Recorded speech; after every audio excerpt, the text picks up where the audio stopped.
फातिमा की रानी माँ, प्रभु यीशु की माँ, आसरा तू ही है माँ।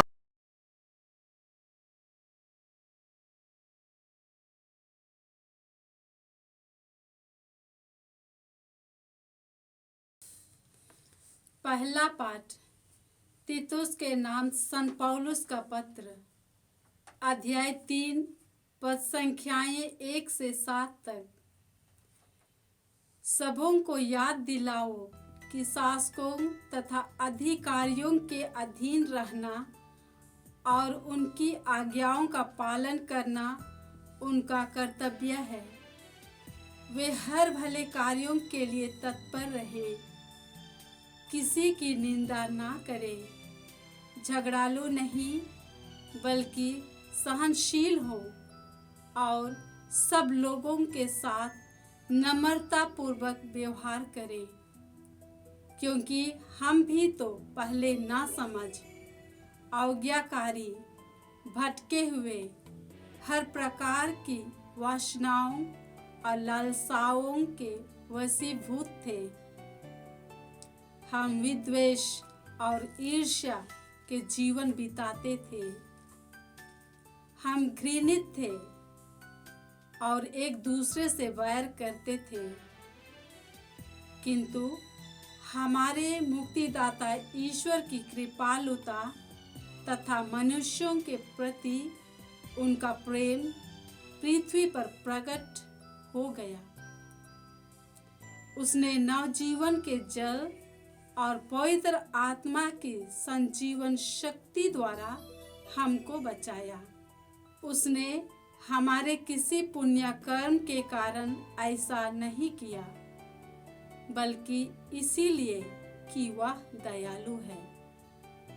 उसने हमारे मुक्तिदाता यीशु मसीह द्वारा हमें पवित्र आत्मा का प्रचुर वरदान दे दिया, जिससे हम उसकी कृपा की सहायता से धर्मी बनकर अनंत जीवन के उत्तराधिकारी बनने की आशा कर सके। प्रभु की वाणी। ईश्वर को धन्यवाद। वचन अनुवाक्य। प्रभु मेरा चरवाहा है, मुझे किसी बात की कमी नहीं। प्रभु मेरा चरवाहा है, मुझे किसी बात की कमी नहीं। प्रभु मेरा चरवाहा है, मुझे किसी बात की कमी नहीं। वह मुझे हरे मैदानों में चराता है, वह मुझे विश्राम के लिए जल के निकट ले जाकर मुझ में नवजीवन का संचार करता है। वह अपने नाम का सच्चा है, वह मुझे धर्म मार्ग पर ले चलता है। अनुवाक्य। प्रभु मेरा चरवाहा है, मुझे किसी बात की कमी नहीं। प्रभु मेरा चरवाहा है, मुझे किसी बात की कमी नहीं। चाहे अंधेरी घाटी से होकर जाना ही क्यों ना पड़े, मुझे किसी अनिष्ट की आशंका नहीं, क्योंकि तू मेरे साथ रहता है। तेरी लाठी, तेरे डंडे पर मुझ पर भरोसा है। अनुवाक्य। प्रभु मेरा चरवाहा है, मुझे किसी बात की कमी नहीं। प्रभु मेरा चरवाहा है, मुझे किसी बात की कमी नहीं। तू मेरे शत्रुओं को देखते देखते मेरे लिए खाने की मेज सजाता है। तू मेरे सिर पर तेल का विलेपन करता है, तू मेरा प्याला लबालब भर देता है। अनुवाक्य। प्रभु मेरा चरवाहा है, मुझे किसी बात की कमी नहीं। प्रभु मेरा चरवाहा है, मुझे किसी बात की कमी नहीं। इस पर तेरी भलाई और तेरी कृपा से मैं जीवन भर घिरा रहता हूँ। प्रभु का मंदिर ही मेरा घर है, मैं उसमें अनंत काल तक निवास करूँगा। अनुवाक्य। प्रभु मेरा चरवाहा है, मुझे किसी बात की कमी नहीं। प्रभु मेरा चरवाहा है, मुझे किसी बात की कमी नहीं। जय घोष। हालेलुया। आप लोग सब बातों के लिए ईश्वर को धन्यवाद दें, क्योंकि यीशु मसीह के अनुसार आप लोगों के विषय में ईश्वर की यही इच्छा है। हालेलुया। प्रभु आप लोगों के साथ हो और आपकी आत्मा के साथ। संत योहन के अनुसार प्रभु यीशु ख्रिस्त का पवित्र सुसमाचार। हे प्रभु तेरी महिमा हो।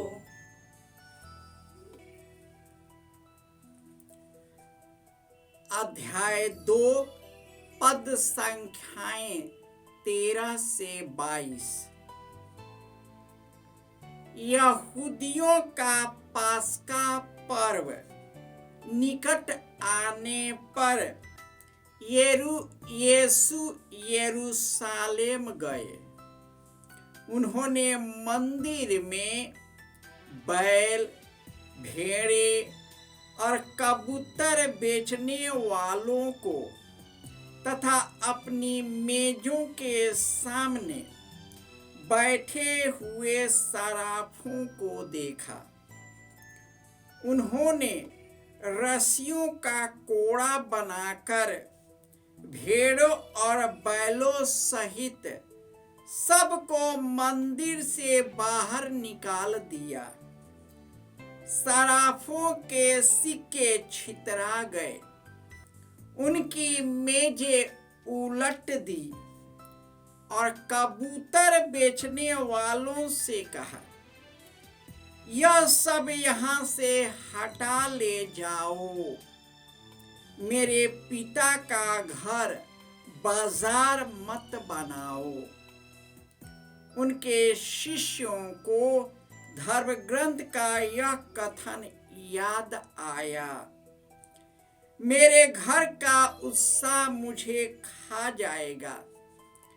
यहूदियों ने यीशु से कहा, आप हमें कौन सा चमत्कार दिखा सकते हैं जिससे हम यह जान ले कि आपको ऐसा करने का अधिकार है। यीशु ने उन्हें उत्तर दिया, इस मंदिर को ढा दो और मैं इसे 3 दिनों के अंदर फिर खड़ा कर दूंगा। इस पर यहूदियों ने कहा, इस मंदिर के निर्माण में 46 वर्ष लगे और आप इसे 3 दिनों के अंदर खड़ा कर देंगे। यीशु तो अपने शरीर के मंदिर के विषय में कह रहे थे। जब वह मृतकों में से जी उठे तो उनके शिष्यों को याद आया कि उन्होंने यह कहा था, इसलिए उन्होंने धर्म ग्रंथ और यीशु के इस कथन पर विश्वास किया। यह प्रभु का सुसमाचार है। हे क्रिस्त तेरी स्तुति हो।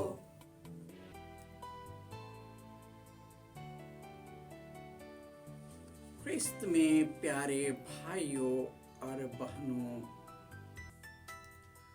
आज माता कलीसिया लातरेन महामंदिर का प्रतिष्ठान का पर्व मनाती है, जो प्रभु यीशु के प्रिय शिष्य योहन के नाम पर प्रतिष्ठित की गई है। और ईश्वर का वचन कहता है, आप लोग ईश्वर के मंदिर है। ईश्वर की कृपा की सहायता से आपका नींव गढ़ा गया है और इसी मंदिर में ईश्वर का आत्मा विद्यमान है और इस मंदिर का नींव खुद प्रभु यीशु है।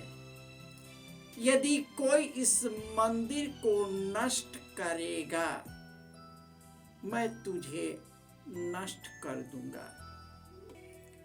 प्रभु यीशु पास्का पर्व के दिन मंदिर गए, जहां पर लोग बाजार लगाए हुए हैं।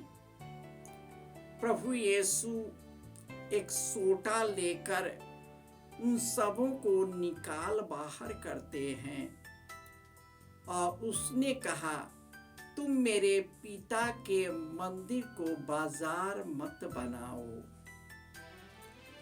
महायाजकों ने उससे पूछा, आप कौन सा चमत्कार कर सकते हैं जिससे हम आप में विश्वास करें? प्रभु यीशु ने उससे कहा, इस मंदिर को ढा दो और मैं इसे 3 दिन में खड़ा कर दूंगा। उन लोगों ने आश्चर्यचकित कहकर केवल चट्टान और पत्थर से बने मंदिर को ही देखा, लेकिन उस मंदिर में ईश्वर के सामर्थ्य को नहीं देखा। उस मंदिर में ईश्वर की उपस्थिति को नहीं देखा। उन लोगों ने ईश्वर के गहरे प्रेम का एहसास नहीं किया, परंतु उस मंदिर के नाम पर वे लोग व्यक्तिगत लाभ कमा रहे थे। उन लोगों ने ईश्वर के मंदिर को व्यापार बना दिया था। आज भी कई लोग ऐसे हैं जो मंदिर को व्यापार बनाते हैं। अपने व्यक्तिगत लाभ के लिए मंदिर, मस्जिद, गिरजाघर और अन्य पवित्र स्थान को अपवित्र करते हैं, अपनी इच्छा को थोपते हैं। हम में से कई लोग ऐसे भी हैं कि जो मंदिर ईश्वर ने हम लोगों में गढ़ा है, उसको हम विकृत कर देते हैं। कई ईश्वर के मंदिर को बेचा जाता है, उसे उसका व्यापार किया जाता है और मानव तस्करी जो ईश्वर का मंदिर है उसे अपवित्र करता किया जाता है। अब प्रभु यीशु ने कहा, जो इस मंदिर को ढाहेगा मैं उसे ढा दूंगा। ख्रिस्त में प्यारे भाइयों और बहनों, हमारा शरीर ईश्वर का मंदिर है। हमें चाहिए कि जो इस मंदिर का नींव प्रभु यीशु के नाम पर और उसी के नींव पर खड़ा है, उन्हीं से आने वाली शक्तियां जो हमें प्रवेश करती है, उसी के द्वारा हम मिशन कार्य को बढ़ाते रहे। हम अपने इस मंदिर के द्वारा दूसरे के मंदिर को शुद्ध करें। प्रेम से, निस्वार्थ सेवा से एक दूसरे के प्रति सजग बने, एक दूसरे के लिए ज्योति बने, एक दूसरे की शक्ति बने और इस पवित्र मंदिर को पवित्र रखे। प्रभु यीशु ने कहा है, धन्य है वे जिसका हृदय निर्मल है, पवित्र है, वे ईश्वर के दर्शन करेंगे।